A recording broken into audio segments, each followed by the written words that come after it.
Welcome to Bout That Life podcast. We're here for episode 2. I'm Coach C.Collins. I'm Coach MJ, Mr. God-Given Talent. And welcome to the show. Hopefully we get right into it. Again, remember, this is basketball commentary about basketball and life and AAU and everything in between. We're just talking about the grassroots level, from the ground up.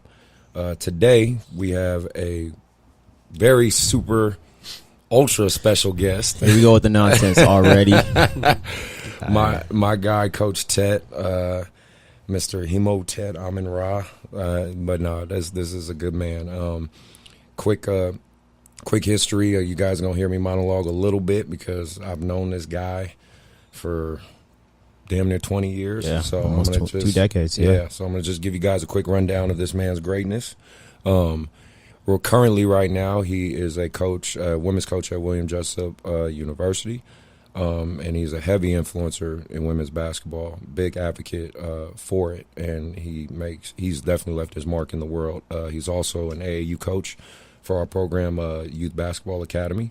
He owns basically his own training company, Coach Tet Training, very similar to me and Mark, and he is also a college referee. So the man wears many hats. As a player, he played at American River College. Yep. And Bethany University. Yep. Point guard, very high-level point guard, and we'll get more into that. From there, after he got out of school, was Santa Cruz High, correct? Yeah, coach at Santa Cruz High School. Coached at Santa Cruz High School, and he was in Scotts Valley really helping the basketball culture there grow. And for anybody who lives in Scotts Valley or Santa Cruz, you know necessarily the basketball culture there is. It's like you and Dixon, Mark. Yeah. You're trying to make it, you're trying to Yeah. create it, and he definitely left his mark out there. And we want to add a lot of shine on that. Just a very, very good man, and a good historical fact. He was a part of the all-black coaching staff at Pacific Union College. Yep. That was the first in history, correct? The first one. Okay. Yeah. Hopefully I didn't miss anything, but. Without just my green M&Ms. That's all I was asking for. I know. Asking for that. He got green bougie. M&Ms. He got a little bougie. I couldn't get my green M&Ms. I'm a little bummed about Well, that. true. But without further ado, let's introduce Coach Tet to the audience. We're happy to have him. Happy to have this guy here. So Tet, tell us about you. Tell us a little bit about you and your journey. Well, I was born from my mom. Let's see. But for real. Let's see. Started playing at 5, 1988. The only reason why I know that is because my mom actually, it's on my Instagram. She sent me a picture of the Oakland Tribune, and it had me at an after-school program. Nice. So it had me watching somebody shoot. So that was the first time I saw myself play. From there, met Kevin Johnson. Him and Manute Bowl came and did like the NBA cares for our school. Mm-hmm. So shout out St. Leo's and Piedmont. So yeah. So he came and they came and talked to us, and that was the first time I really was serious about basketball at that point, because I was like, okay, this guy can play basketball at a high level. Let me see what I can do with it, right? So fast forward to move to Sacramento, played at Salvation Army League. Over in Alhambra and Broadway. Nice. So played there for, I think 2 or 3 years. Ended up playing junior high basketball at St. Philomene. Then went to Maryland High School. We were actually good at Maryland High School. We're not that good anymore. But Matador stand up. So let's see. After that, went to American River, played 1 year for Mark Georgie. Mm-hmm. Shout out to Georgie. He's Mr. 94 feet. So that's how I learned how to play defense. he said if you don't play, pick up full court, you won't play. Yeah. I said, all right, cool. So that's where I learned. Yeah. I like that. So all point guards have to pick up 94. So and then took 4 years off, ended up going to Bethany University, finished my degree, finished my playing experience. Love it. And then got on to coaching right away on the women's side and the men's side, actually. So that's the fun fact. I did both. Yeah. And then I was just mostly player development at the time. Then ended up school shutting down in 2011, which was terrible for our seniors, but ended up getting picked up at Santa Cruz High School, Did that for 3 years, coached JV girls basketball with no point guard. So, Wow. you know, all those coaches that say you need a point guard, I respect it, but it's possible to do it without one. And then my wife and I, we moved to Sacramento because we want to be closer to home, and for where her family was. And Pacific Union College, I saw them in Santa Cruz playing against UC Santa Cruz. They had a talk with the coach, and he was like, yeah, let's stay in touch, you know. And Nice. so ended up having to make that trek. When I came up here, I was looking for a job, looking to stay in the 4-year level, not really JUCO, not really wanted to do high school.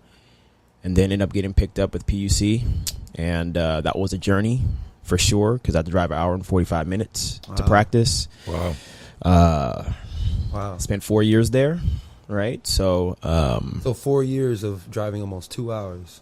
That's Yes. dedication. So in case Yeah. you guys listening out there, especially you kids, that talk about, oh, I can't do it. I can't get in the gym. I can't. Yeah. Shut up. Yeah. my man's was driving Right. 2 hours every Yeah. day to be a college coach. Right. And so, you know, fortunate, I thank him every single day that I was able to get on with him, because he didn't have to do it. You know, he didn't have to put me on. And so spent 4 years there, then ended up coaching at YBA. That's when you recruited me to come over here. Finally. Bro, it took me. Right, let me tell y'all how long it took this man to really, Yeah. you know, come over to YBA, because he started out at Courtside. Courtside, Yeah. right? Okay. And he's super loyal to a fault. I Yeah. tell him this Yeah. all the time. I said, you're super loyal to a Yeah. fault. And it's a great thing, because you guys know loyalty is big. Yeah. At least it's big for me, for sure. For sure. And it took me to recruit him like 3-4 years. I'm like, dude, leave Courtside. They not gonna grow you. They're not gonna. And it's not that Courtside itself is bad, but Right. there's the guy that runs it and owns it is very, like, he's good with his bubble. Yes. And he doesn't want to expand it. Yeah. You know, I'm fortunate enough. I mean, look where we're sitting. I'm fortunate enough to have this because Ken G allows me and believes in That's what true. I'm doing, right? You Yep. got to have somebody. This whole concept of, you know, I'm self-made. It's bullshit. Someone has to believe in you. Somebody has to believe in you, for right? sure. And so I believe in him and the impact he's had on the women's basketball world. So it literally took me like 3 years of saying, dude, leave this. Yeah. Come on, man. Yeah, yeah. And finally he made that move to South Beach. And, Oh, you know. that's the comparison for sure. Brought his talents to YBA. Yeah. And it's been history ever since, man. Yeah, so came over here, and then it was my first YBA team. It was a B team, and I had some girls on there that I just wanted to scrimmage against girls that I knew out here. And one of the young ladies, Liz Gayweiler, who, like, she's like my little sister. Like, I love her to death. She coached with me when I was at Courtside with the Hot Shots Elite. And so she was there for that, like, open gym / practice workout, whatever you want to call it. And the assistant coach for Jessup at the time, Lexi Miller, she came to the open gym to play. And so all the what I normally have is all the girls, they introduce themselves and talk about, you know, what they're about and all that stuff. And so Liz gets up and says, you know, hey, my name is Liz. I played 2 years at Sierra, and I got 2 years of eligibility left. I'm still trying to figure it out. Right. Well, that was like, let me find out who this person is to Lexi, right? Mm-hmm. So we did the introduction. They talked to each other.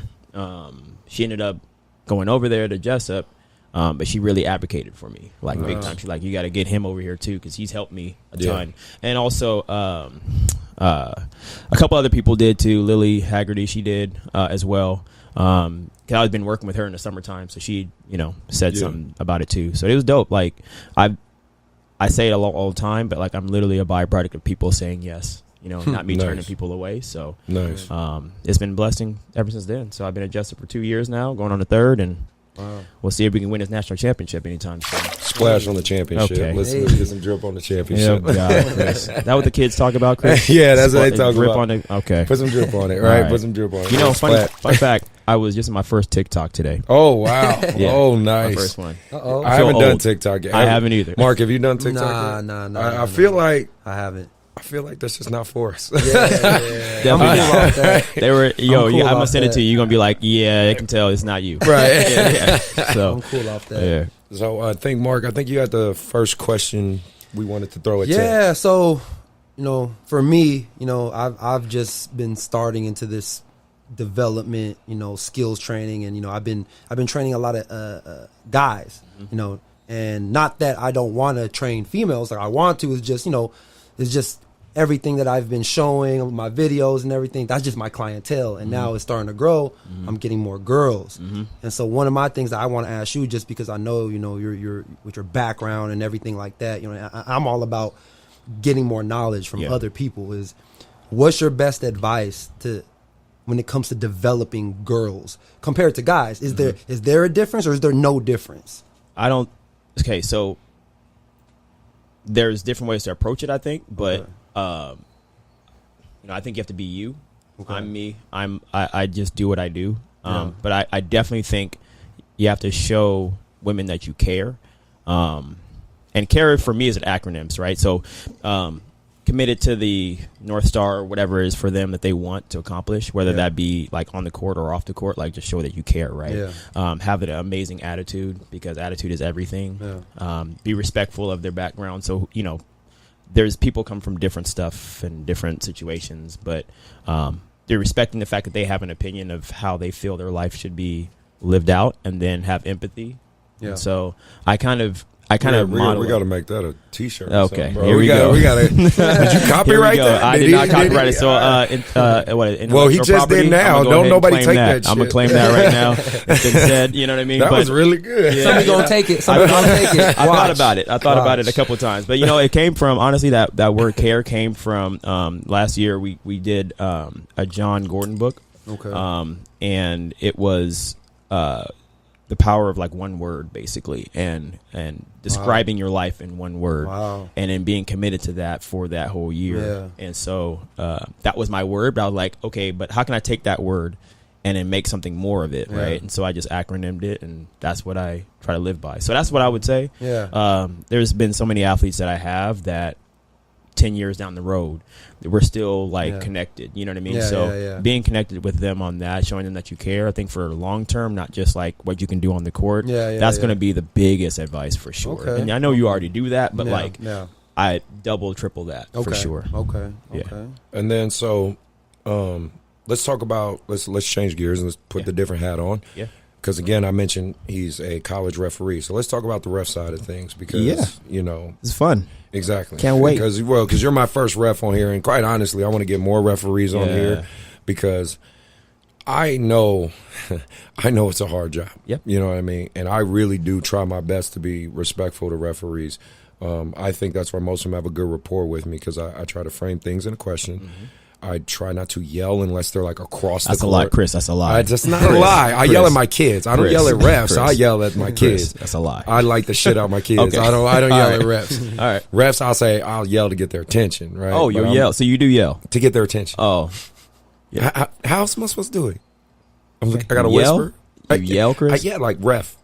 You say it like that? Yes. Right, no, I don't say it like enough. I don't say it like that, because we're on a damn microphone. I'm not going to scream it. But I say rep. All right. Right? And so I want to get more of your guys' experience, because it is a tough job. Parents are assholes. Kids are sometimes They're passionate, assholes. Chris. That's what we describe it. That's what y'all want to describe it. Okay.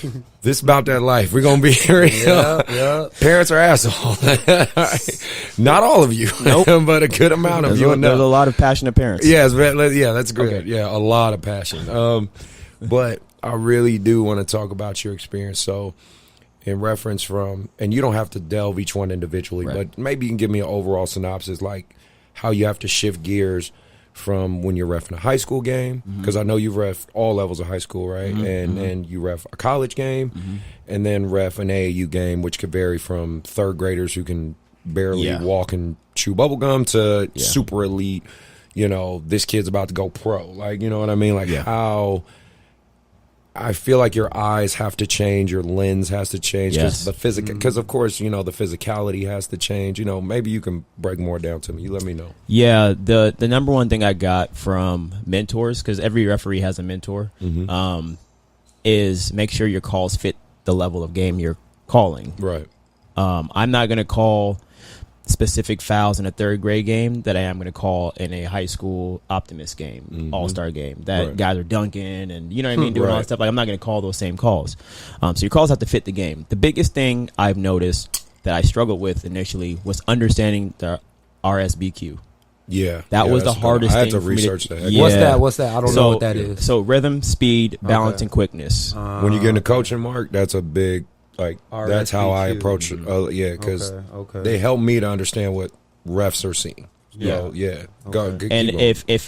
if anything affects it, if a player affects it, then you got to make the foul call, right? If it doesn't, even if there's contact, you Yeah. have to let him keep playing because it Okay. didn't affect the RSBQ. And that's very Wow. important. I hope people hear Okay. that. That's interesting. It's a contact sport. We all agree Yeah. basketball is a contact Yeah. sport, right? Too many parents think any level of contact No. is a foul. There's legal It's and not. illegal contact. Right, it's not because Yeah. we understand. Yeah. it's especially as basketball players, you're going to receive Yes. some contact. Yes. So I hate, even as a coach, even my own parents, when it's like a kid gets touched and they're like, "That's a foul." I'm like, "Shut up! No, it's not." Like, he Not didn't, at all. right? Yeah. So, but my bad. Keep going, bro. No, that's just, I agree 100%, and that was a hard transition for me, I would say, is understanding that based on the level. So you got a third grader who can't dribble the ball. If they get touched and they fall over, yeah, you're gonna have to call that because they don't have great balance, right? Right, They right. don't have a rhythm of their game yet, so you call that. Unfortunately, those games could take a long time, and a lot of people don't want to referee them. But I'm like, they still need good officials, right? Right, So, right. but fortunately, I was able to do an NCAA game, and I appreciated my signer for putting me on. That was difficult for me because even though it was like a D3 game, it still was like I'm doing an NCAA game. Like, and I had went from literally that year before doing freshman JV basketball to then doing college. Getting a, you know what I mean? That's So a that was big like jump. a crazy transition. So like, that's the biggest thing that I saw, the RSBQ thing. Like, for different levels, you got to call calls that are unique to that age level you're doing. So Yeah, no, Yeah. it's good. I mean, Mark, you got anything you want to? No, I mean, like I said, I'm just processing because that RSBQ. That's the first time I heard what that was. Yeah. I don't know what you guys were talking about. Yeah, like I said, Yeah. you get in this It's in coaching the rule book, world, too. like, That's the yeah, cool part. Yeah, I like you get in the that. coaching world, you start, you 'Cause know, it's funny because the whole contact, like as you guys know, as trainers, like we Yeah. teach how to initiate contact. Yep. You know what I'm saying, to get a shot off. So that's very interesting. Yeah. So, because it has to be like a certain level of contact, yeah, right? exactly. Because terms I say, and my kids know it, that I coach, I jokingly say it all the time, but it's the truth, is, you got to speak their language, right? Yeah. That's my advice to all coaches. If you want, and people see it on my Instagram, I talk about this crap all the time, but it's like, if you want to approach a referee to get at least them to look at something, you have to speak their language. Yeah. And you can correct me if I'm wrong, but the thing I always ask referees to look for is displacement, Yep. right? Impedance, Yep. and I think there's a third one. I'm not think excessive contact Yeah. or something like that. Yeah. Those are the three categories of, let's say, a foul. Yeah. Right. My guy's dribbling down court. Mm-hmm. He's allowed freedom of movement. Yep. Right. That's Sure is. That's the term. He's allowed freedom of movement. Yep. If a guy displaces him, Yeah. it's a foul. I mean, it's an easy foul, but Yep. but that's relative to the level and the ref, right? Because my fifth graders, right? Again, like you said, you kind of could bump him and he's going to fall over himself. Like, okay, but let's say you're talking about my 16U guys that are super physical and dunking everything. If they get bumped a little bit, like, get over it. It's Yeah. contact sport. Yeah. Like, you got to deal with that shit. You know what I mean? Like, true. that's why I tell people, go to a college game if you Yep. really want to see Please do. physicality. I mean, NBA is super physical too. I'm tired of people thinking the NBA so it's not soft. Yeah, it's called tighter, but it's called not tighter, but overall it's not soft. soft. It's not soft at all. If you go to an NBA game, you see those guys are 200 plus pounds hurting each other. Like, you know what I'm saying? Like, Elite athletes. Yeah. right? Like, in the highest physical peak, they fuck each other up. Yep. Like, you got to know that. So, I guess that leads into my next point with you, Ted. You wear a lot of hats, very similar to me and Mark. Yeah. Mark's family man, runs his company and grinds his ass off every day. Yeah. He's damn sure becoming a really, really good videographer. I be seeing your Trying. shit. Yeah, Trying. man. I I see see your too. shit. You be seeing it. I be Yeah. seeing the Trying. GGT Yeah. Productions. At first, it started off with like this little watermark logo, and now it's all like, whew. GGT. I'm waiting for some dude with a deep ass voice, you know, like the guy from Avengers. I just use iMovies. I haven't got, you know what I mean? I haven't got to his level yet. All right, so. I'm waiting for like the Dragon Ball Z guy on the next episode. Yeah. You know, I'm waiting on that. I'm waiting on repetition. Right, no, and it's like, so he wears a lot of hats. You know me, I wear a lot of hats. Yep. You clearly wear a lot of hats. How do you balance it? How does it work? You don't? No, 100%. I don't. Okay. I just there's a book I haven't read yet, and it's by Trevor Moawad, and it's called "It Takes What It Takes." Right. And I like there that. was I like that. the kind of the philosophy behind it was, I think he said he interviewed Vince Carter, and he was talking about like elite level players and how many guys you think are going to play pro and all this other stuff, right? And Vince Carter was like, you know what's funny is that all these young guys think they can just go out and do whatever and still stay professional, you know, and put up points and all that other stuff. He was talking about like his experience. He can't dunk anymore as much because it takes him a long time to get down, which hurts his knees. Right. You know, he can't eat the same foods all the time. He just like, it just, at the end of the day, it takes what it takes. Right. I'm not going to sit there and go out and do what they do because I know I can't perform at the level that I need to, what my team needs. Right. So to answer the question, like, I don't have balance, you know, and but I do what I have to do in order to get what is necessary. Nice. You know what I mean? So to get shit done. Yeah, at the end of the day. So, you know, for me, it's like I want. There's things that I do want to do though. I want to be around my son more because I mean, growing up in a single family home and all that stuff. Like I want him to grow up with his dad around more. Right. But the ill part about it is that he's grown up with both parents, and so like that's the trade off for me. Is like I'm still able to get some stuff done, but he's also growing up with both mom and dad. Nice. And so like that to me is a win for sure. Yeah. So that's kind of how I guess you could say think about it. You know. Yeah. No. This is great. I guess then the last thing is, you know, what's the end game? What's the goal? What's Tech gonna be 10 years from now, 5 years from now? What we got? I don't have my doctorate degree, so I'm not gonna go super crazy into it. But you know, for me, it's what's really important is, especially for African Americans, is that we have infrastructure for stuff. Yes.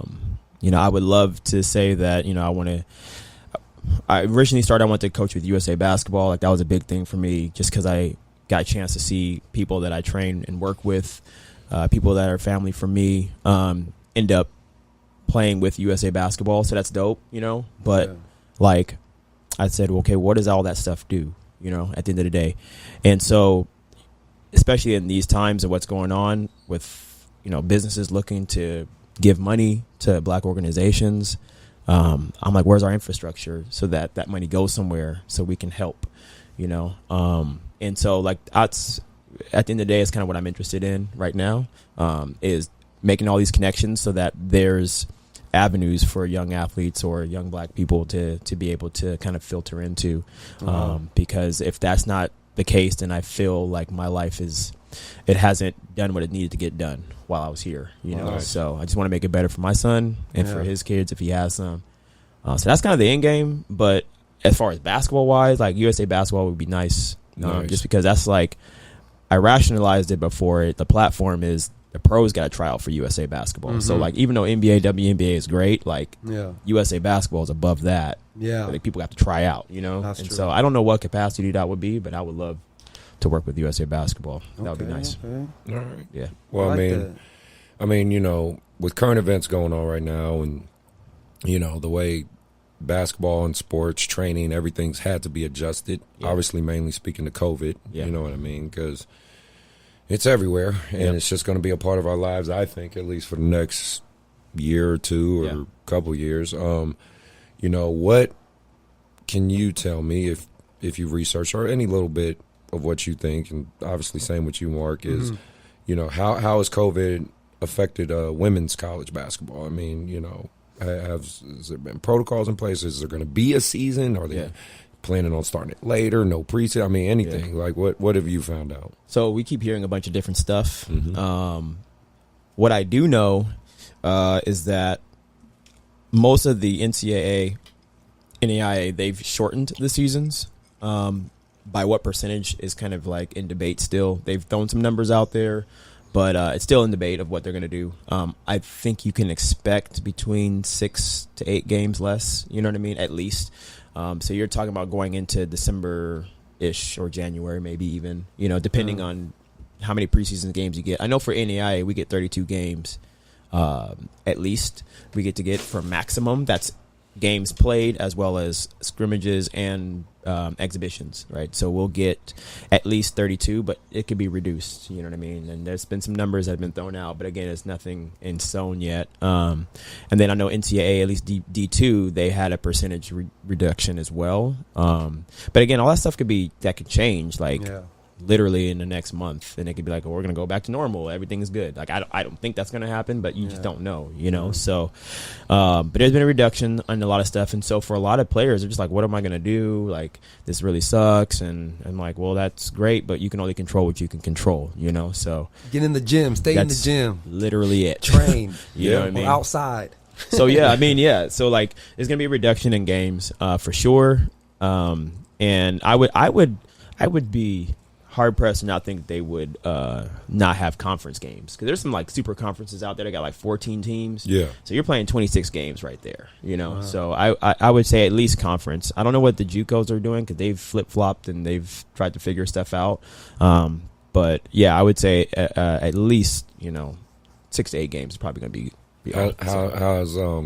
has that affected recruiting? Because I know you work on that side, so it has. Okay. It definitely has. Because everybody's, you know, afraid of what isn't going to happen. They don't know, you know, what's going to happen. So for them, it's a difficult thing to, you know, say, yes, I'm going to sign up and play for you, but I don't know if I'm going to get a season. And that's I can understand it. And we tell them, like, we get it, you know, but you know, are we only doing that for hoop, or we want to graduate too? Right. You know what I mean? Like, that's kind of the real big thing. And you just happen to play basketball and you get a discount on your education. But, like, it's really about, like, graduation. That's really what it's about. And job placement, if that's what you want. Because the reality is you're going to probably get 4 or 5% of girls that play past college. Yeah. That's the reality. So 95% of y'all are not going to play pro. Like, that's fine. And it's probably even worse for the boys. Yeah. Like, you can go and make 6 figures easy. Yeah. Right? But you, like, it doesn't mean that you're not a professional in something else. It just means that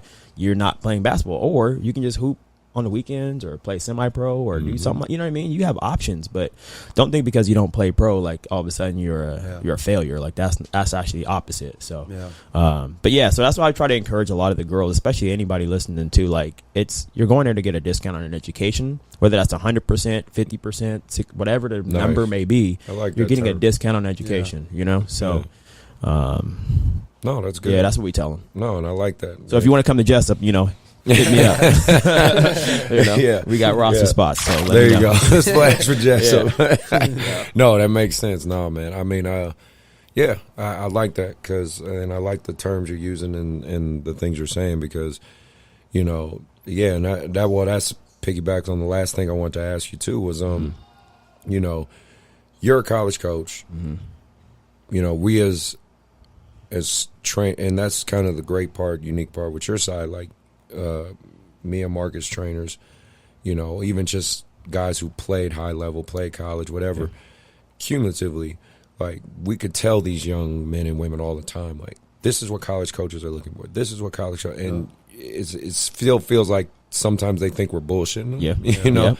So since he is a college coach, I want y'all to hear, like, this is what a college, so I tell my guys there's typically 3 things that college coaches are looking for. One is coachability. Yep. Right. 2 is attitude. Yep. Right, which I get, you know, circles back into coachability, but it's mainly, but, you know, that's all together. Yeah. And then the third thing is IQ. Yeah. You know, even before the athleticism, the skill ability. I'm like, most of college coaches I talk to, they can see what you can do. They can see the highlight tapes. Like, no one makes a highlight tape of 20 turnovers. Like, so everybody's going to look not great. go play college basketball. Right. I tell you that right now. You should stay playing men's league. You know what I mean? You highlighting your turnover. You shacking the fool and sending it to coaches, please. You're an idiot. Like, but I'm saying, like, you know, what are 3 things as a college coach that you look for? You know, so I heard Gino kind of talk about this a little bit, and he said he doesn't coach effort. He said, you're at Connecticut because I don't have to coach effort, right? And that was like a bar for me because I was like, yo, that's crazy. You know what I mean? I didn't think about that. So I just translated to price of admission. Like, there are certain things that I'm looking for that at the ground level, I can at least work with it. And it doesn't have to relate to skill set, right? So, yes, 100% effort. Like, whenever you're in there for the minutes that you're in there for, I posted it, I think, on my Twitter, and I was like, I played 19 hours total of basketball, like countable basketball, right, in college. That's from at Bethany. I don't know what I did at AR because we just didn't keep records, or I don't know, something didn't happen. I don't know, whatever. But 19 total hours. So I played less than one full day of basketball, right? But I made every single minute count when I did play. So I let them know, like, 100% effort is mandatory. You can't argue with me on that, right? Ability to work well with others, right? So being a part of the whole, not just being the individual. Like, it's hard for me to coach players who are very selfish, and not selfish to be selfless, but like selfish for themselves. They only want everything for themselves, you know? And last thing is ability to compete. Like, so that's a hard thing to teach, right? But like, things should matter to you. Like, and I go back to that word care. Like, you should just care about doing your best all the time against somebody else and wanting them to do their best against you. And if you don't get that, you should be upset. So for me, those are the three things. It had nothing to do with you actually putting the ball in the basket, right? And I can tell basically by somebody running on the court what they do. So. No, it makes sense. Makes a lot of sense. Right. So, and this is a topic that I kind of just wanted us three to talk about a little bit too. I talk about the infinite game versus the finite game. Okay, you have to explain that to me. Yeah, I got you, brother. I got you. Chris come up with philosophies. I'm gonna need you to go to school on that one. Well, that was my minor. right. That was my minor. Social science, emphasis on philosophy. Okay, so brother got a little bit of education. I'm not mad. I'm not mad at all. No, biggest thing, the infinite game versus the finite game. I feel like we're all in the infinite game, and what that means is quite simply, we're in it forever. We're in it for the long haul, right? We want this to be a legacy we can leave behind for others, and it can keep going, right? Our kids are essentially our legacy, right? But even then, we still want things. I think most people in this world want something that will be remembered. You know what I mean? It doesn't have to be super big. It could be something small. It doesn't matter. But we typically want something will be remembered by. You know what I mean? For sure. And there's those who are in the finite game. Okay. And the finite game is basically Aristotle created this concept, and Simon Sinek is a great motivational speaker. I listen to him all the time. He kind of evolved into it. So I'll do the quickest version. Basically, it just comes down to, like, he said this story of Apple and Windows, right? Apple and Windows. He said Apple's always pretty much the leader in all electronic everything. Computers, phones, everything, right? Android's always Windows and them are always trying. Microsoft's always trying to beat Apple, right? Which doesn't make any sense if you think about it. Like, they could be themselves. Exactly, right? And that's the difference with the finite or the infinite and the finite game. Infinite game, we're always competing with ourselves. Right? Like, I'm always trying to think, how can I be a better trainer? How can I be a better coach? And of course, you have what's called the friendly rival. The friendly rival is someone you look at and it motivates you to be better. Larry Bird and Magic Johnson. That's the concept of the friendly rival. Right? Where it's not destructive to you, but you can't help but like fuck, I want to be better than you. Like, you know what I mean? Like, I want to be better than you, but at the same time, I still respect you too damn much. You know what I mean? Like, and the friendly rival's healthy. That's healthy. But pure rivalry, hatred rivalry, that's when it's destructive, right? To yourself. Not because now you're fixated, because again, you're Windows. You're fixated on beating Apple instead of being great. And guys who understand the infinite game is, like, today's a great example. Just had the AAU tournament, right? At Courtside. You won everything. So I didn't win everything. Shout out to Chris for winning everything. Shut up. I didn't win everything.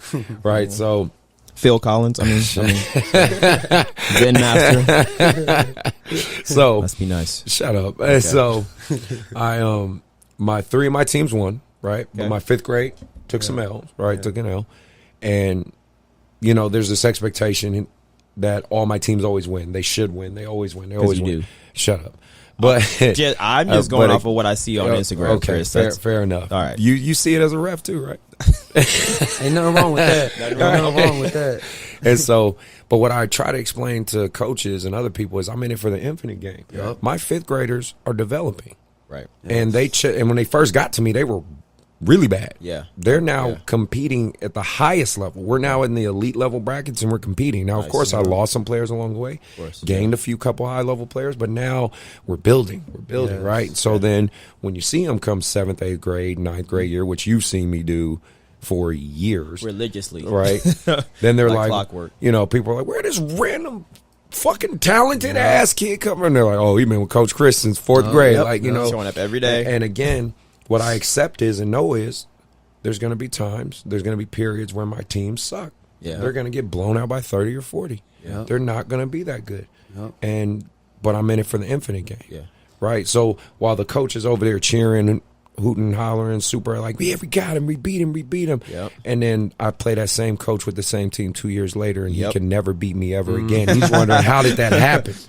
How did that happen? I'm saying, because I'm in it for the infinite game, dog. You're in it for the final. You just won a game. You won one game in 5th grade that got you a 10-cent medal. Don't get me started, Chris. Right? That man. So it's like, okay, congratulations. Me, I'm in it to develop these guys for the infinite game so that when they're on their signing day for college, they're ready to go. Yeah. So I was just curious what you guys' thoughts on kind of that whole concept. For me, it's funny that you said, because ever since you've brought that up, I remember I saw it on your story, and I actually, like I said, I'm a type of person, like, I soak that up.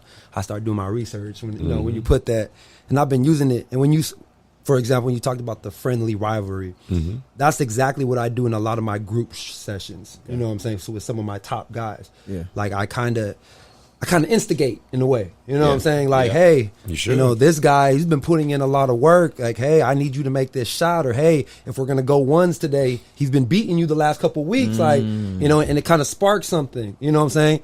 And then, so I do that a lot. But then when you talk about the whole, you know, of course, I'm not a coach, but like last year, you know, when Marcus started doing the open runs, I would always, you know, Marcus always likes to stack his team. You know, he'll play. He do? Yeah. He do stack his team? Shots fired to Marcus. Stop stacking your team, Marcus. You know, he got his pro guys. Shots fired, Marcus. I'm going to reload that. Marcus always got his pro and college guys. He gets lobbed to everybody. I'm like, okay, so all right. Yeah. So, you know, last year, you know, when I first, you know, I was in this area for the first time, I met Marcus, you know, and of course, remember, I'm from Dixon. Well, I'm not from Dixon, but a lot of my kids are from that area. Right. I would take all my high school kids to his runs. Okay. You know, I would play too, you know what I'm saying, just to kind of, you know, coach and play at the same time. We would get our ass whooped, right? But that's the thing, like the whole infinite game. Even though, of course, I want to win, you know, that's why I would try to play, you know. But, you know what I'm saying? But I knew that for them to get beat on like that and go back to their high school teams playing against college and pro guys, the same kids that I have now that are going to his open runs now this summer, look at the film. You know what I'm saying? Look at the film. I got shout out to GGT. I got my kids, you know, going 94 feet at an open run. Love it. Some of the older guys are like laughing. That's fine.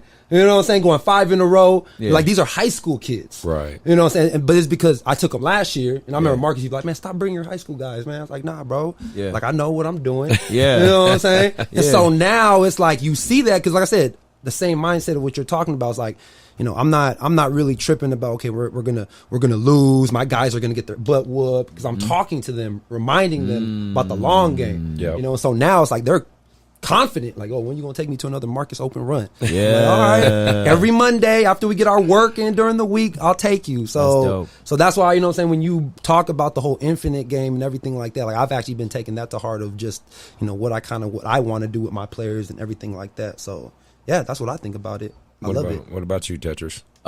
Yeah, so let me think. There was a quote that I heard. So we're reading a book called Chop Wood, Carry Water as a Team. Bro, you read a lot of books. I don't. Chris, I'm gonna need you to let me be great right now. You're right. I am gonna let you be great because you are. Shout out. I should get some pay. I should get paid from these books that I'm recommending to while we're at it. But I know, right? But so yeah, Chop Wood, Carry Water we're reading this book by forgot forgot the gentleman's name, but for the YBA team, and it talks a lot about the process, right, and about how everything that you do needs to be intentional. Everything you do needs to make sure that it has a purpose and that you don't skip any steps. And I think that's where I am in my life right now. But the ill part about it is there was a quote that said, nobody gets to the top of the mountain by accident, right? Like nobody falls to the top of the mountain. You have to take every single step as carefully as you can, be as intentional as you can. And so that's what we've been trying to do. That's the super long game for sure. And like I said before, like I'm committed to what is she going to be 10 years from now when she's out of school, working her job. I had a kid that actually hit me up I coached her for 2 seasons in a rec league in Santa Cruz, right? And she was 9th grade and 10th grade at the time. So she hit me up. She texted me, and she's like, hey, I didn't know if this is your number or not, but I just want to let you know, like, those 2 times you coached me, I learned more from that than my D-Row crew team, D1 crew team. And I forgot where she went to college. It's somewhere in the Pac-12. But she was doing crew, which is basically rowing. And she said she learned more in those 2 years than she had learned ever from any coach that she's ever had. And I was like, that's the testament to playing the long game for sure. Like the stuff you're teaching them, they might not be ready for right there. Yeah. But like now she's going to be a nurse. Like she's going to what's the name of that school? Penn Medical School. I think for some for nursing, I think, or something like that. So yeah, like those moments is what I live for. Not the we win our rec tournament. Like that's great. If we win it, like we get the little medal. It's $1.57. That's the trophy chasing. Yeah, but like the fact that she calls me up or hits me up 10 years from, like, that's dope to me. You know, that's what I do. That's powerful. That's what I do. So we're gonna go into our more controversial segment, right? Yeah, this is the fun stuff. Chris, I'm just let you know right now. I'm Switzerland. Okay, here we go. So, of course you are. I'm a of great course neutral you are. guy. That's fine. You be Switzerland. I'll be North Korea. Oh God. And we've been banned. The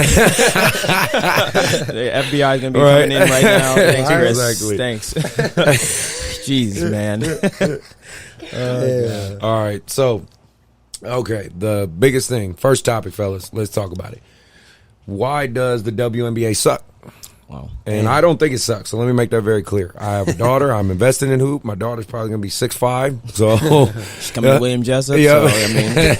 So I'm good with that, but, you know, there is this stigma of the WNBA sucks, and you are a women's coach, and I want your perspective on it because, again, you have a heavy influence in that world. You have an amazing young group AAU team that you're working with right now. Yeah, they're a work in progress for sure, man. Yeah, and you're playing them at 17U level, which is crazy. Like Harper's out there. Like, let me throw a splash for Harper. Man. You know, that's Stick, AKA Grandma. Yeah, that slow ass Stick.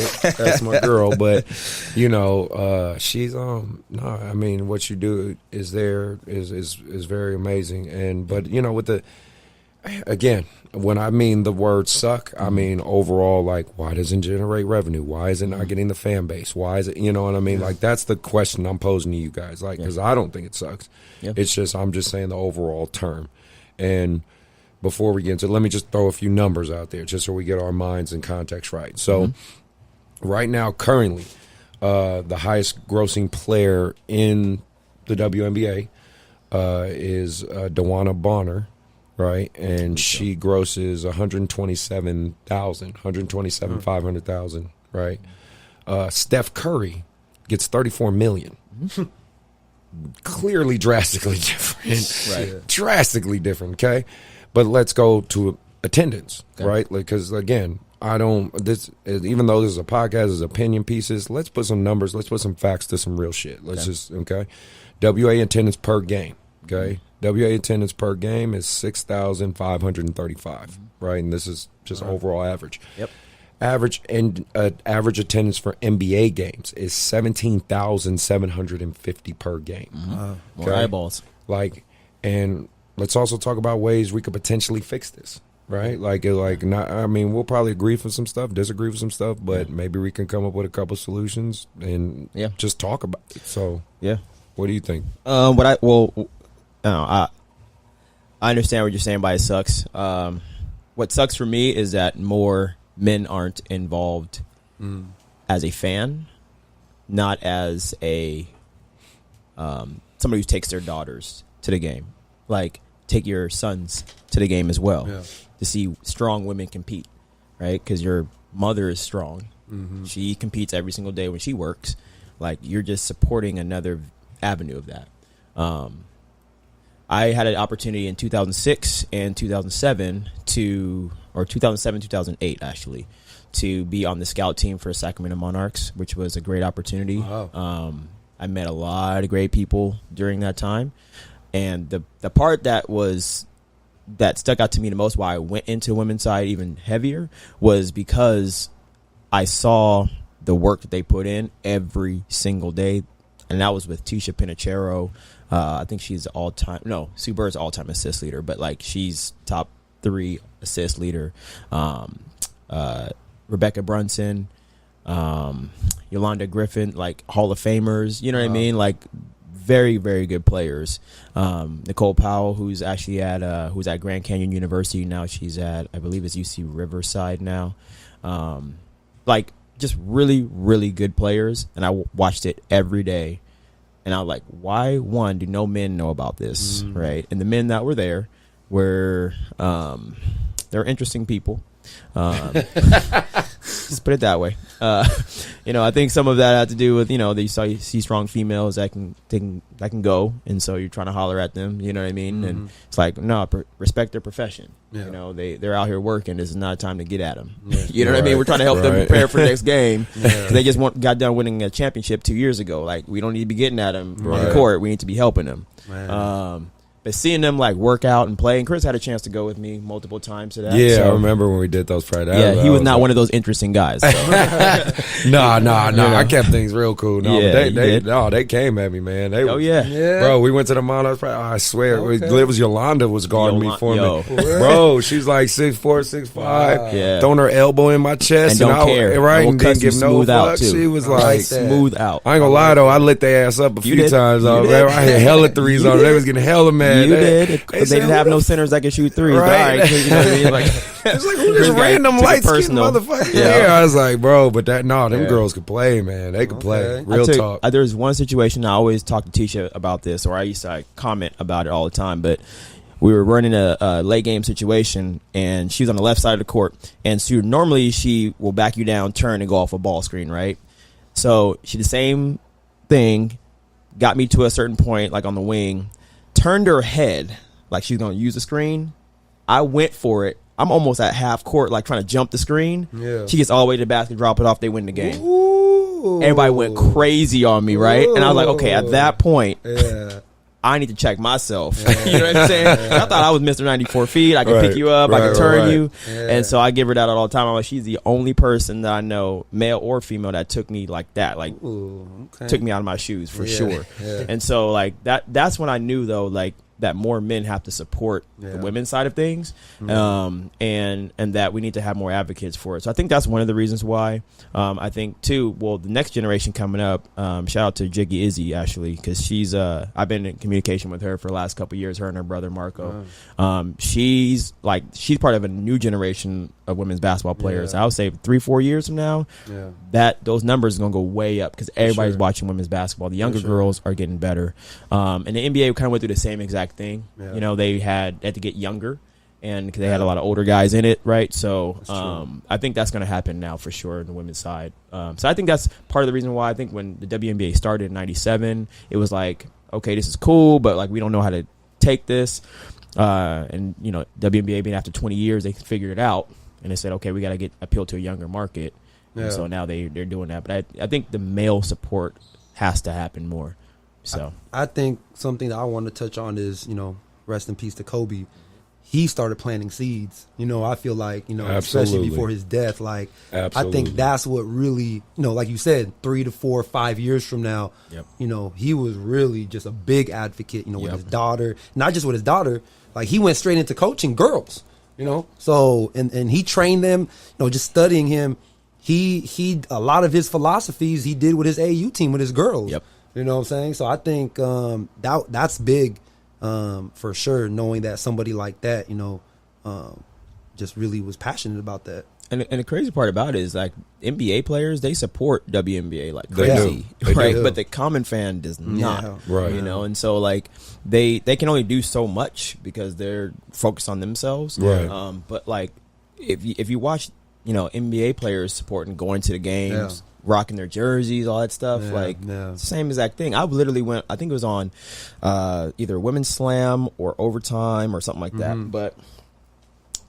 There was a bunch of people in the comments going crazy, and I'm responding to all of them because I'm like, I'm not about to let y'all just go crazy on the WNBA women's basketball game. It got to a point where maybe they thought I was like spam. You know what I mean? And they said, "Oh, you can't give me more comments." You know what I mean? I was like, but I was like literally defending everybody because I'm like, "No, that's not right." Like they were talking about, you know, get in there, make sandwiches. You know what I mean? Like all that crazy stuff. And I was like, "Oh, are y'all serious? Y'all talk to your moms that way?" For real. You know what I mean? Like that's in essence what you're doing, right? And I'm like, if you have a daughter, did your daughter know you talk about women that way? Like it's crazy. When I used to go to an open gym at courtside, I used to bring 4 women every single time, right? Because one, I knew that the men were not going to pass to them. I was going to do that, right? And we would go out there and whoop people all the time, not because I'm doing anything, but because they are. You know what I mean? And so the number one thing you hear, you got beat by a girl. Don't let her shoot. You know what I mean? She's not that good. Like normal stuff, but like it would be sexist, not off a skill set. Yeah, not basketball. You know what I mean? Like you let this girl beat you. I'm like, she can hoop though. Like she plays D1. Like what do you mean? You know what I'm saying? Like she doesn't suck. Exactly. So it's that's part of the. I think we're in a male dominated society. But in athletics, like we think higher, faster, stronger is all with men, and that's just not the reality. You know, women are just as swift and fast and. I guess for me, and my whole take from all of it is, you know, you got to reconstruct how we approach the WNBA. Right. And I think I'm going to say some shit that some people, especially if some women hoopers hear this, probably might disagree with. But it's just my personal opinion. And let me make that clear. Again, my personal opinion, okay? Right. Doesn't reflect anyone else but what I've assessed. There's a couple things that need to happen. One, it's got to be more approached. It's got to be more approached with a business mindset, and because that's what the NBA is. Yeah. At the end of the day, it is a business. Yes. Of course, I certainly believe there's some cheating going on sometimes, like because it gives more market value. I believe it. I'm sorry, I do. And do I think it happens all 82 games? Absolutely not. But you do look at that Sacramento Kings. Lakers, what was it? 2001 or no? Was it 2001 or 2002? But it was. We like, know when it was Vlad EC. I mean that shit. It's been proven too. They cheated straight up, and that's because obviously there's more market value in LA than Sacramento. That's just the numbers. So when I look at the WNBA, I'm like, okay, you got to reassess this as a business. To me, if they focus more on the W and less on the NBA, it would be successful. And let me explain that. What I mean by that is, and this is just my opinion. This is stuff that's on average. This is stuff statistically proven. On average, it's safe to say men are bigger, faster, stronger, period. I mean, let's really break down what basketball requires. It requires athleticism, speed, power, strength, agility, right?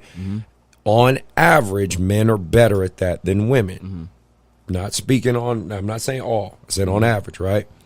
So we have women playing a sport that inherently their bodies just aren't built for, right? For the average woman, okay? I think if you adjust some things to make it fit more of a woman's physiology, right, she can then perform better. And I give you guys a tangible example.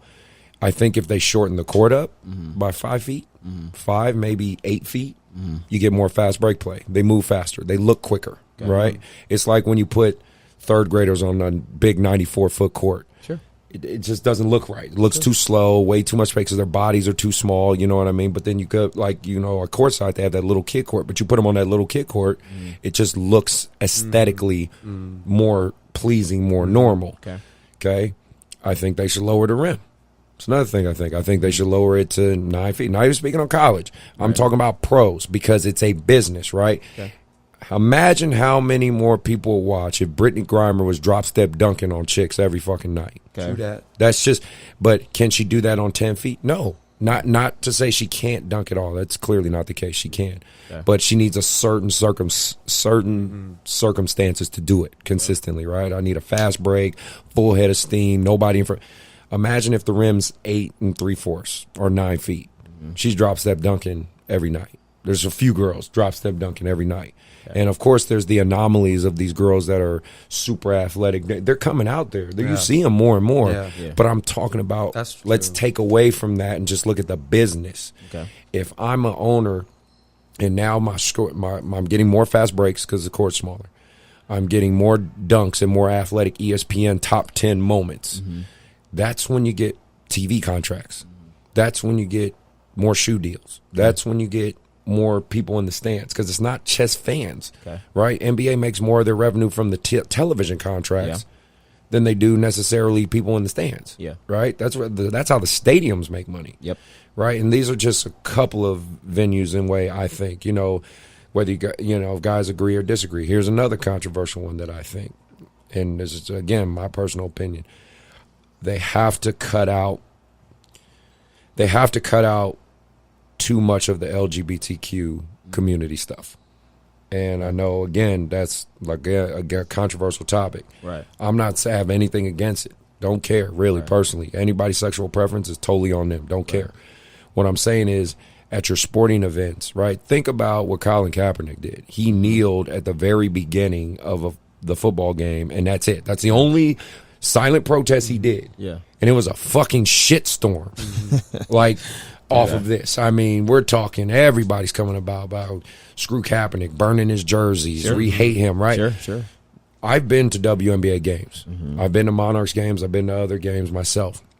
In LA, the Sparks. I've been to their games because I'm a Candace. Why am I not thinking of her last name? Parker. I'm a Candace Parker fan. She's super pretty, by the way. Shout out to Candace Parker. That's I'm a fan. I don't know what happened with her and Sheldon. All right, yeah, exactly.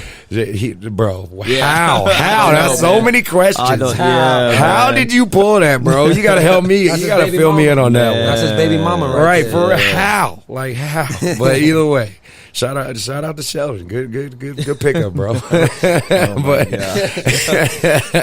But no, like I've been to those games, and I enjoy the games.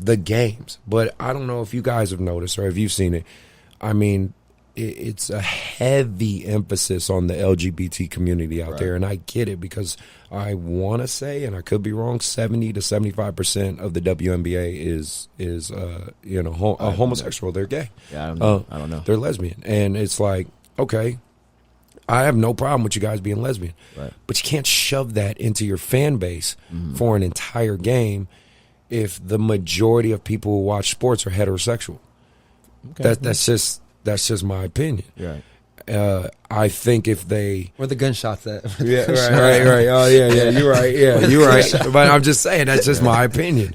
I think if you monetize that, don't show it at all. I think they should. I think they need to keep fighting for their advocacy and their rights just like everyone else. But if you cut that to a minimum, make the court shorter, make the rim shorter, like you start making it geared more towards women's physiology, they're gonna look damn good and they're gonna dominate and people are gonna watch it. Yeah, I don't think that should happen at all. Okay. And Chinea Ogwumike talked a lot about it in one of the interviews about that, right? Like, how come there's not enough dunking and all this other stuff? And she's like, so you didn't mean to tell me, like, I'm supposed to change everything about my game because you want to see a different style of 2 points. If you really think about it, like, okay, I'm dunking, but it's still worth 2 points at the end of the day, right? And so, like, she's like, nah, like, she's like, I can grab the rim, I can dunk. Like, I just choose not to. Like, I want to play below the rim because I want to last a long time. I don't want all the injuries that all these other guys have had, right? So I disagree with shortening it because I think what you run into is kind of what the ABA ran into, and they make it a situation where you have your 4-point rules and all that other stuff and your 3D rules. You know what I mean? Like now it's almost you gimmick it Right. some, and it will never be taken serious. So she's damned if she does, damned if she doesn't. If you make it a shorter court, lower rim, they'd be like, well, that's not 10 feet. That's not 94 by 50. So it's not really that good. You know what I mean? Like, I don't think that the fan base wants to see that. I would think they want to see the length of players. And you look at teams like Connecticut, for one example. They play super fast, shoot within the first 6 to 8 seconds of the shot clock, score high amounts of points, and do it at a very high level. Like, all their players are really, really good, right? So I think if you have that as a model, I think what needs to happen is that as coaches, we need to start demanding more from our players, male and female. Like, no, you can run faster because you're just supposed to get to the spot, and it's supposed to be a certain amount of time. We're looking for these things to happen. I think if you put those standards there, like, I think you'll see certain things that may be more appealing to people, right? The quickness of stuff.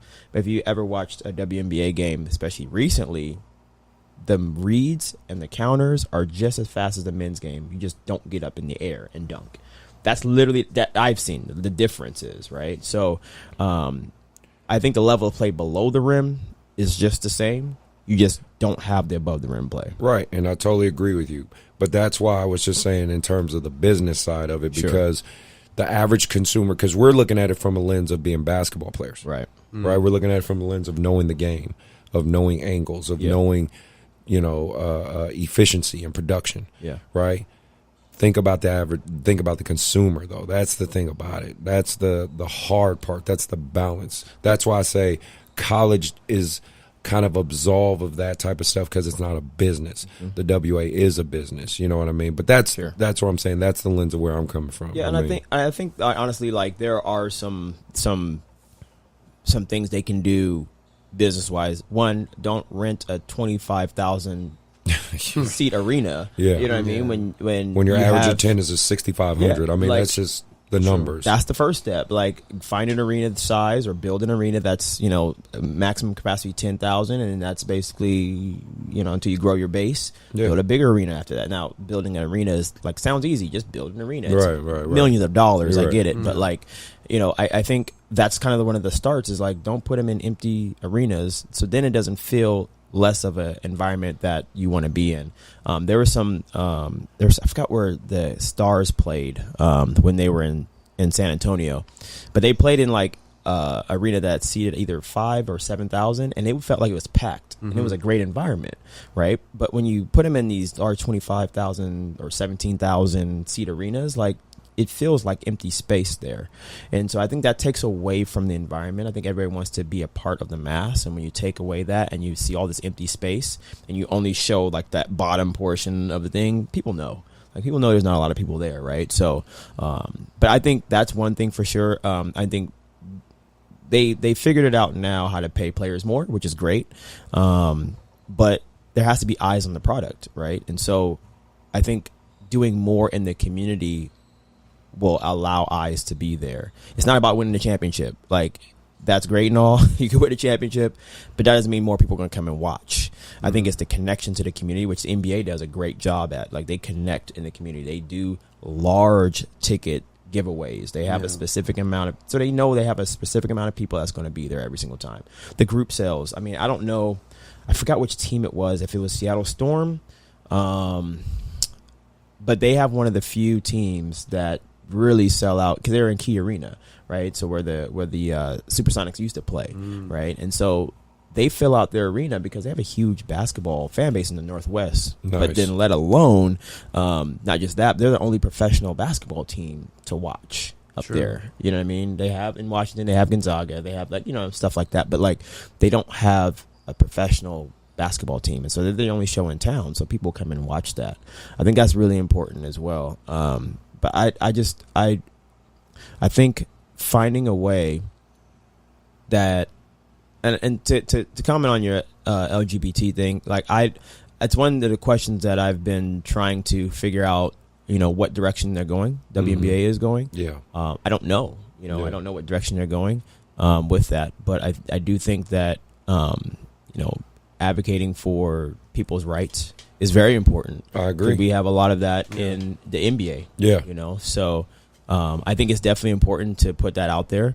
But I don't know the direction that they're talking about going to. I just don't know enough information on it, unfortunately. But I could see that could be something that could detract maybe people from coming. You know, unfortunately, and it's stupid. And I don't agree with it. It's silly. Like it's really silly that that's the case. But because those women out there balling, who gives a shit about who they lay with? That's sexual orientation never mattered to me. What matters to me more is how if you're gonna strictly talk about the business side of things, like what can you do to connect with a community that allows people to come inside, and if you're allowed to connect with people, or you can't connect with people on a deeper level, then your sexual orientation, hetero or homosexual, it doesn't have a factor, So, I just don't know much about like WNBA's agenda with that, or even if it is an agenda, if it's just something that they're just acknowledging. I don't know.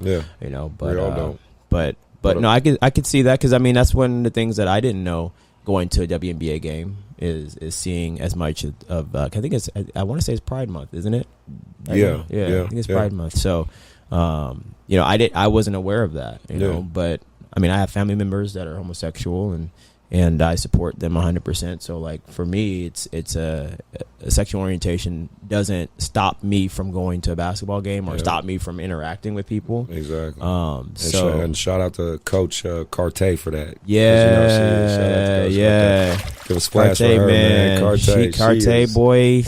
She getting your ass, bro. She getting your ass. Got no filter. She love don't that care. woman, man. But I'd never been to a WNBA game before I did the WNBA Monarchs, and it was wild to me when I went there. I just wasn't involved in the environment at all. I just did not know that there was a lot of homosexual women and LGBTQ. I didn't know that at the time, and then I opened my eyes to it. I'm like, oh, okay, well, that's it doesn't stop me from going to the game. It's just an element of the game, and so. Yeah, I don't know much about it though. Honestly, I haven't done a lot of research on it. Well, I mean, sorry, Chris. No, I don't need research on that, kid. Sorry. I'm just telling you my thoughts. Okay. Mark, did you have anything else you want to add? To kind of get away from the whole seriousness, and I was just thinking about it. You know what I'm saying? Well, I told you we got to talk some real shit sometimes, man. We got to. Maybe you can answer this, Chet. Like when you were talking about the whole physiology of men are just more bigger, stronger, faster. On average. Because if Ronda Rousey fought me, she gonna beat my Chris. So, she might be my. So like my question is, maybe it's a dumb question or not, but it's like, then why are the size of the basketballs different? Like why? Like what is the reasoning of that? Sure. So one of the things that I struggle with a lot was calling it a men's or a women's ball, right? The reality is it's not. It's an intermediate and a full size. Okay. That's the terminology for it. So sorry if people call it men and girls and boys ball, but the difference is that the hand size stays the same and it stops growing, right? Whereas men, they continue to grow. Their hand size gets bigger, right? So that makes sense. Yeah, and physiology wise, yes, men are stronger, so they can play with a heavier basketball. They can shoot it. Or otherwise, you're gonna throw that, intermediate ball all over creation. So, that has something to do with the physiology for sure. But there's a reason why in 6th grade, like kids, don't play with the full size ball because physically they can't handle it. It's too big. The ball's too big and it's too heavy. I don't know why they don't all play with a full size. In fact, but in the 3-on-3 world, the basketball is the size of the intermediate, but the weight of the full. Really? Yeah. Wow. So that's in the 3-on-3 world. That's so the men and the women play with the same size basketball, and it's the same weight. Wow. Okay. So if they went to that model, I don't think that would be a problem. I just think you have guys like Kawhi Leonard or Michael Jordan whose hands are like through the roof. You know what I mean? And so that's that can be kind of the issue. But I think that was interesting when I found that out. Like, wow, I did not know that the 3-on-3 ball was the same size regardless. Wow. So that's a step in a positive direction for sure. For sure. So all right, and switching, to the next thing. I mean, something that I kind of wanted to talk about too, since we had some AAU weekend time, and I got a couple texts from the director of the courtside thing, Elijah, and he was saying, "Shout out Elijah One." Yeah, definitely shout out Elijah One, good dude. Yeah. He was telling me or showing me texts from other directors that wanted to I think I've told you this numerous times. I'm gonna say hate YBA or want to beat YBA. He knows now that he's in it how much. Chris, we're good. Everybody don't mind me. Yeah, right. They don't mind you. Yeah, but I get a lot of and they literally text him like, "Man, I want that light skinned coach with the tattoos or that dude Chris like super descriptive." Right. Yeah, they're like, I want that coach, man. Like, and to me, I laugh about it. I take it as a compliment because I feel like if they. A lot of coaches would never probably say it or admit it, but I do feel they look at me as their friendly rival. You know what I mean? Like if I beat that guy, it gives me validity. You know what I mean? Yeah. If I beat his team, it validates my team, and I'll be that standard. You know what I mean? It's like if you beat Coach K or if you beat Phil Jackson or Greg Popovich or whatever, like you get that like, yeah, man, like I'm in a step in the right direction. I'll be that. I don't give a shit. Like it don't matter to me because ultimately I just want the kids to have fun and grow. But I wanted to talk about that, just coaches and trainers, kind of piggybacking like we did last episode, coaches and trainers that have these type of, where it becomes more, where it's not a rivalry, it becomes more just hate, like just venom and hate, and it starts to translate into their kids. You know what I mean? Because these kids, they start basically trying to like mind manipulate them into hating you or into hating this organization or, speaking bad to parents, trying to get parents to hate this organization. I really hate. And again, I know you know this a lot more than me too, because we're just more attached to this AAU world. You might know it in the training world. It's just coaches who straight out lie, who just straight out lie to these kids and give them all these false promises, like, train with me, I'm gonna make you D1. Well, how? He's a 5'7", 16-year-old. Like how? Like, come on, man. Let's be realistic. Let's get him NAI. Let's focus on JC. Let's try prep school. Like, you know what I mean? Like, I hate trainers. Coaches who either lie to get the bag, or they just lie to fit their own ego or their agenda. And there's plenty of organizations on that women's side who do that. There's plenty of organizations on my men's side who do that, and I'm sure you run across plenty of trainers, Mark, who do that. So just trying to get you guys' thoughts on that. Well, wow. Okay, so I'm trying to be politically correct. He ain't like me, y'all. I'm gonna say your name. I'm gonna say your organization. I don't give a damn. Chris. I'm trying to be the example. You be the example. I'll be the asshole. Okay, it's cool. That's why we work well together. So, for really the biggest thing that I tell a lot of the parents, I said, look, if you have McDonald's, Burger King, and In-N-Out, you can choose either one of them. They still serve burgers at the end of the day. So In-N-Out might work better for you. McDonald's might work better for you. Burger King might work better for you. I just know what I'm doing and how I'm trying to do it. So if you want to roll that way, we can do it. If you don't, more power to you, but I got these kids to focus on. So I can't help you out anymore. Not that I don't want you to be successful, but I got my 10, 11, or 12 kids that I got to focus heavy on, right? So, like, if there's time, then I'll help you out. But it's a big if because I'm fully invested in those people that I have. And in a training space, I haven't ran into it as much because I'm actually so I frame myself more as a holistic development coach, I guess you can call it, where I don't do like drills on specific stuff. I work on concepts basketball wise, and I just say, okay, we're going to rep this a ton of times, and then the next month we're going to work on a different concept and rep it. So anybody can come in whenever, they can join. Like I've tried to more go that route. Before I was more like, I'm going to just teach you the skill set stuff, and then I'm going to be the one. And then I was like, okay, but like how do I work with more people? But then two, how do I actually teach them things that can translate regardless if they work with me or not? If they go to somebody else, they can work with them. Maybe like, well, at least they understand what they're supposed to do. They just don't have the skills yet to operate in that framework, right? So I got more into teaching those concepts. So I haven't ran into it as much, but I have had people that have, worked with other, I still do have people that work with other people and trainers. And I'm like, good, as long as you're learning, that's the one thing. What I don't get caught up into is taking the credit. Like I had to learn that. That was tough, to not take credit for it, because you're invested, you're working with this person so much, and I start saying I a whole lot, and I was like, wait a minute, but I'm not the only coach they've ever worked with. One coach that had worked with me, that wasn't the only coach that ever worked with me either. They all had a part in it. So I said, all right, well, if that's the case, then let me take I out of it and let me make it about them. And if it ran its course, at least they're prepared for the next step. That's how I started framing my mindset on everything. And of course, I work with people for a long time. Sometimes I don't. It just kind of goes in and out. I still want the kids to be successful, but like, I got to focus on my kids that I'm working with now. And if you want help, you can come back in the gym and we'll help you out. The AAU stuff, it's wild, man. I came back because I just wanted to help, not because of anything else. I got tired of kids coming to college and not having certain things. And so instead of me saying, man, these kids don't have this, and that, in the NAI, you can coach club basketball. You can train kids. So I said, all right, cool. I'm going to come back and do it and help.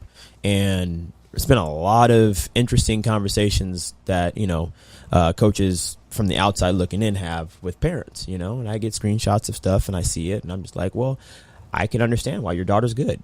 You know what I mean? But I'm not saying that you're not going to get that from somebody else too. Just understand like what I see her needing to do, plus what her coach has said, because I actually email coaches, their high school coaches, and be like, hey, I'm working with your daughter, or not your daughter, but your player this summer.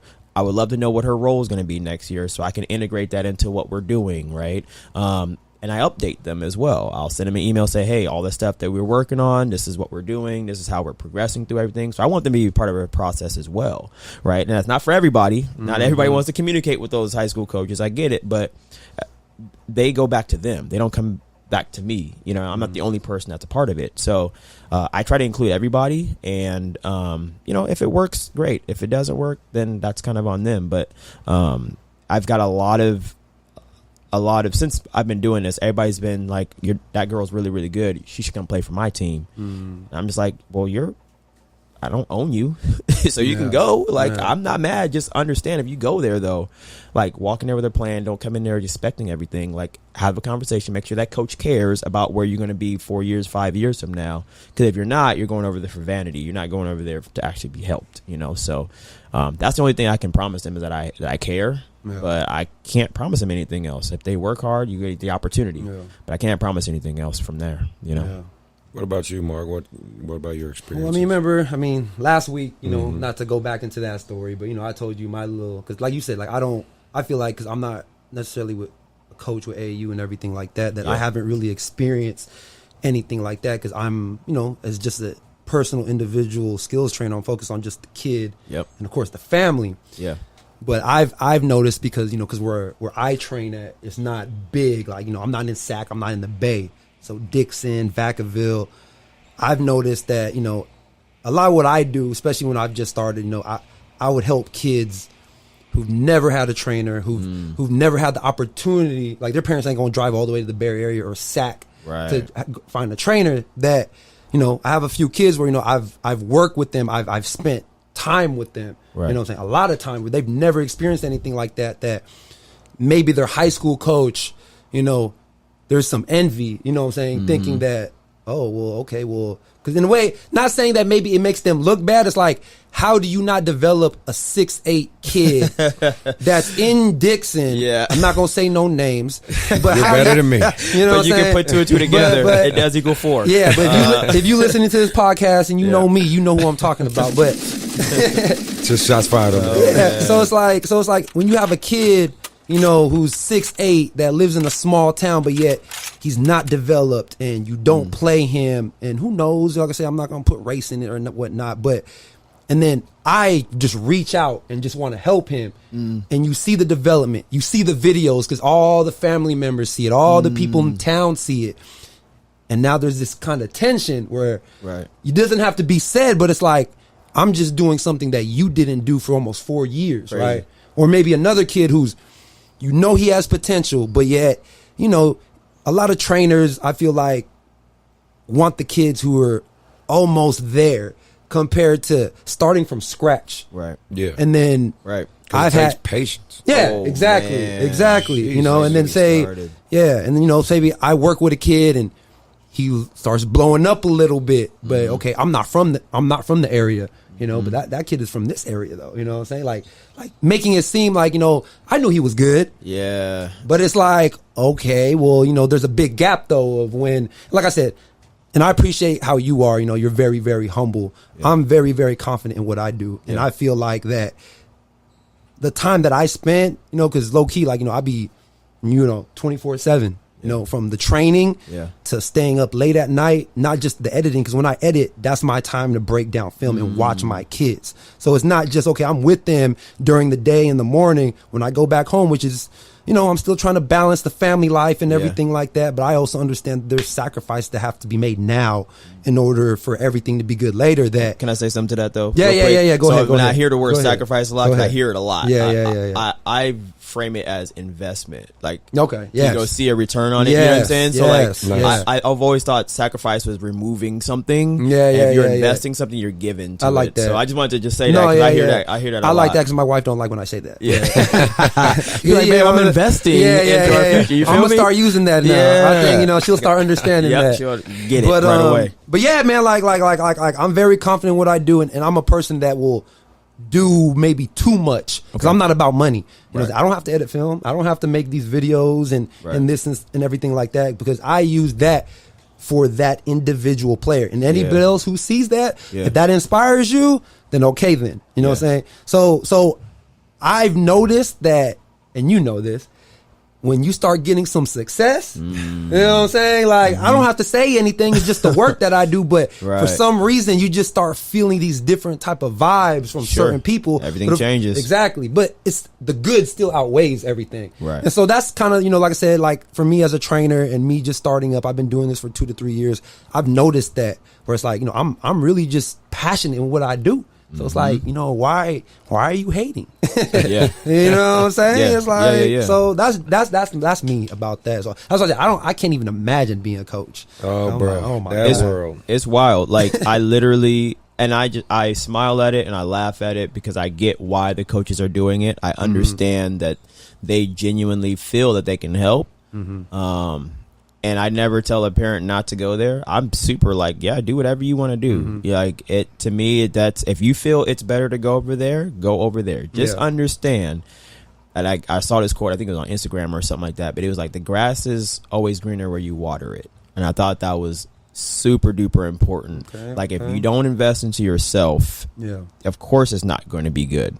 It's not. It just never is, right? So, but if you go somewhere else, and again, it might match the level that you're trying to get to. So, for example, I've had conversations with players that currently play. I'm like, look, you might have maybe 2 years with me before somebody's going to really want you, right? Like, that's just the reality, and I'm okay with that. Like, I get it. My job is to prepare you for that, though. Like, so I'm trying to teach you everything, get you the mentality, get you to understand, go through all that tough stuff. Because when you get to that step and you got to go perform, you don't want to have to go through that then. You want to go through it now when you're younger, and it doesn't really, like, it doesn't add up to where you lose out on opportunities, right? So that for me has always been important, and it's a different way to look at it. And the parents looked at me like I was crazy. They were like, wait, you don't want to coach her for the next 4 years? I'm like, I would love to coach her for the next 4 years. But the reality is she's going to be nice in like 1 or 2 years. So, like, go get that. Like, you don't have to worry about my ego on that one. My job is to get her where she needs to get to,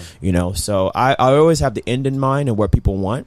And sometimes I know they're gonna have to spend more time with me. Sometimes I know they're not gonna spend much. By the time they get these couple pieces, they're gonna be off, and they don't need me no more, right? So, and that's the key part. The word you said, ego. You know what I mean? I think that's the biggest part for a lot of these coaches and trainers. They put a lot of their ego into it, and because of that, that's why ultimately I think a lot of them fail. I mean, or they try to portray themselves. I love the trainers that I see that try to portray like shit is sweet when it ain't. You know what I mean? Like, come on now. You know you're struggling. You know certain things ain't in place. Like, just be real with your audience. Be real with your kids. Be real with your families. And things will go well. I mean, that's just honestly, at least the philosophy I think it works. You know, I think that's why it works for me as a coach. You know, you got all of Placer, Yolo County. No, Yuba false. County. That is false. You don't? No, I don't. I train a few. So all right, so this is the thing that I got. This is the bone I got to pick with you, Chris. Okay, what's the bone? You out here lying to the people. I'm not lying people to listen to this, and people live in different counties, right? And they're gonna be like, "Wait, he didn't list my county." Exactly. You train everybody in I don't the train surrounding everybody. areas. I don't train everybody. Chris is all right if you train everybody. I don't understand. train everybody. I train a good amount of kids because I get them from different. from different areas. Okay. A little Yeah, bit, all right. a little bit, but not as many as you make it out to be. That's not on your IG story. All right. I just do. I think I do what I can do, the best that I can do. See, yeah, you said you were not Switzerland, and you're playing the middle role right now. I'm not playing. I'm tap dancing like Cam Newton right now. Man, Tap dancing for sure.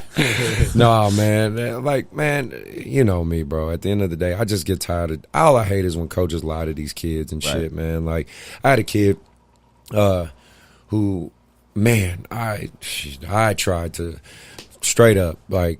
This kid's nice. His name's Bryson Shackelford. Y'all better remember that name because this kid gonna fuck around and go D1, right? Shout out to Bryson for sure. I gotta give him some dog on that one because he's a dog for real. Like, came to me, played with this past weekend with the 16U and killed it. Had hella dunks, was out there nice, like, and I tried to take him from Lake Show straight up. Like, no offense, Lake Show, but I wanted this kid. Sorry. And he turned me down. Okay. And I mean, when I talk about I threw some shit at him that I thought was like, he gonna say yeah. I was gonna get him a spot on the Under Armour shoe circuit West Coast Elite team. Wow. Brandon Cole's team. You know, Okay. Brandon. Brandon. I had a spot ready for this kid. Like, he would have had everything free. Okay. Fly out everywhere. Just so y'all understand, this 16U team they got at West Coast Elite has a billionaire parent. Not million. Billionaire parent on this team. Right. They were going to cash out everything. Right. And he said no. Wow. He said no. I said play for West Coast Elite and me at YBA. Everything's done. Everything's paid for. And he said no. Because he had been with Lake Show for like 2 or 3 years. He's really close with the coach. Okay. And you know what? I said, man, I respect the shit out your loyalty. Yeah. Because I really did play the devil right there. I was like, man, sign the contract, bro. Sign the contract, man. And he said no. And at the end of the day, I respect the shit out that kid for that. Yeah. I really do. Yeah. You know what I mean? You have to. And I respect Lake Show as a program. I mean, there's certain programs, I'm not gonna lie, I have no respect for your program. Right. Like, if you want to play against my teams, if you want to get all the smoke, whatever, like, man, I don't care about all that because I don't respect your program because I know how you move. Okay. I know how you lie. I know how you you try to make girls girls or guys feel like shit because they didn't play for you, and you put all this guilt on them, and you put all this. Well, why are you over here? Like, I don't respect none of that. That part sucks. These You're are an adult. children. You're At an the end of adult. the day, You these are should not be children. I'm manipulating not going to people's make brains. a super high level 12-year-old feel like shit because he doesn't want to play for me one weekend. Right. What do I look like doing that? Like, no, I said, man, you want to hoop somewhere else? Go have fun. Right. Go have fun. Tell me how it was. Shoot me a text. Let me know how you played. Like, that's what I'm going to say. Yeah. But there's not a lot of coaches that move like that. They do a lot of inappropriate, especially as the kids get older, 16, 17. They say a lot of inappropriate shit. Yeah. They talk down. They curse at them. I've seen texts. I've seen the type of shit. I've literally had coaches talk about me from kids that decided they rather play with me than them. Sit there and be like, well, he's this, he's that, he gonna try to fuck your mama. He gonna try to, he don't have no college contacts. Wow. He gonna like, I'm like, Yo, that's dude, wild. I've never met you. Yeah. Like, how That's do you wild. have all this knowledge about me? Yeah. You know what I mean? And it's all incorrect. Yeah. Because anybody who really knows me, as you have, because we've been friends for 20 damn years, like, you know what I'm all about. I'm about working my ass off and about these kids. Yep. You know what I mean? Yep. And our friendship's newer, Mark, but I'm pretty sure you can tell that that's just all I'm about. That's why I'm here. Right. Yep. And that's crazy to me. And so that shit I can't respect. But this kid Bryson and what he did, man, I was like, you know what? I gotta respect that, man. Can't even be mad. Can't be mad at all. I mean, that's good. So we're gonna go into the segment, the not a good fit story. That's the not a good fit segment. Okay. So I got story time. I got another story time for y'all for the not a good fit segment. There we go. Not a good fit. Yeah, not a good fit. So had this kid, right? His name's Chris. We did a scrimmage last Monday. right? Did a scrimmage of the top 16U guys. I put one team on one side, one on another. Okay. The team that I kind of in my mind thought would win beat the other team by 40. Ouch. 40 piece their ass. Ouch. So Chris comes to me. I'm like, because I told him, I said, man, I think you need to play at the 17UC level so you get more opportunity and more burn. No, he doesn't like that. He gets mad at that. And unfortunately, his mom enables this and kind of reinforces this. So what happens this very weekend? He gives me the loaner jersey back, and then he's playing for Rose City. Literally the team we played last weekend. He is now playing on that team. And then we go ahead and play this courtside tournament. And what happens, my 16U team, after, I had to make those moves, and he obviously cut himself because I didn't have to cut him, we win the whole damn thing. Ouch. Right? Blow everybody out, win by 20. His team goes 0-2. Right? Not to say he's the fault, but this illustrates back to like what I said with episode 1. If you're not willing to let your kids take an L, then maybe it's not a good fit. If you're not willing to let your kid learn through the process and trust the process, then maybe it's not a good fit. Sure. And again, that just comes down to it's not a good fit. Yeah. Right? And that's just another little tidbit, little story of the life of an AAU coach that I just wanted to share with y'all.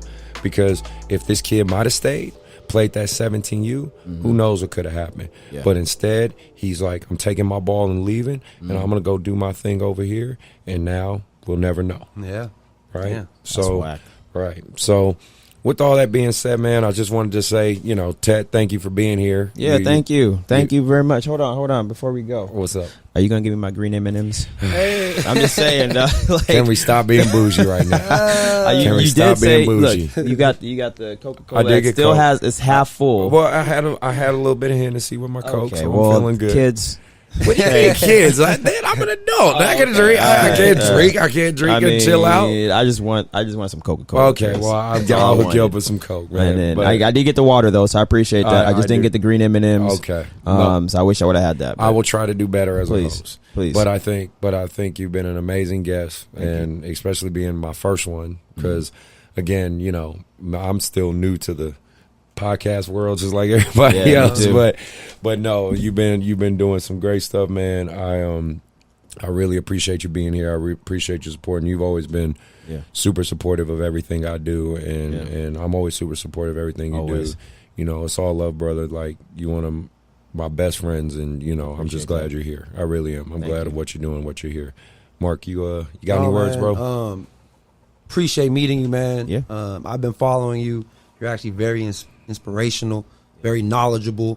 So like I told Chris, I'm just soaking up everything when I'm around you guys to help elevate and inspire the people that are around me. So thanks for being on the show, bro. No, I appreciate it. Everybody follow me at Coach Ted on Instagram, at Coach Ted tweets on Twitter. I don't have I was going to say repeat that because I want to make sure everybody follows you, bro. Yeah, okay. Here we go with this nonsense, Chris. All right, at Coach Ted. If y'all know how to spell it, figure it out on Instagram, okay? And then we got at Coach Tet Tweets, because somebody stole that at Coach Tet. They stole it? Yeah, they stole hilarious. it. So I'm a little upset about that. Let me see. Do I have anything else? LinkedIn? No, I'm not going to do that. Kids don't know LinkedIn. I do not have actually, I do have a TikTok. Yeah. I just made one. That's fun. So I'm going to look for some TikTok stories. I ain't downloading I'm that not, shit. I can't do TikTok, dog. But I do have one because I was encouraged to get one, so I do have one. Okay. But yeah, follow me and all that stuff. And if you wanted to be inspired or educated, that's what I do on there. So. And as my nephew Anthony Williams would say, you got to be out here and you got to be too big, too black. That's how it got to be. That's how you got to be out here. No, again, thanks for coming in, man. I appreciate you being here. We appreciate you guys listening. We appreciate you guys supporting. Just keep the hustle, man. Keep following. For all you guys grinding out there, all you kids out there working in the gym, man, keep that shit up. And we're just gonna keep talking about that life, talking about real basketball, real situations. And we out.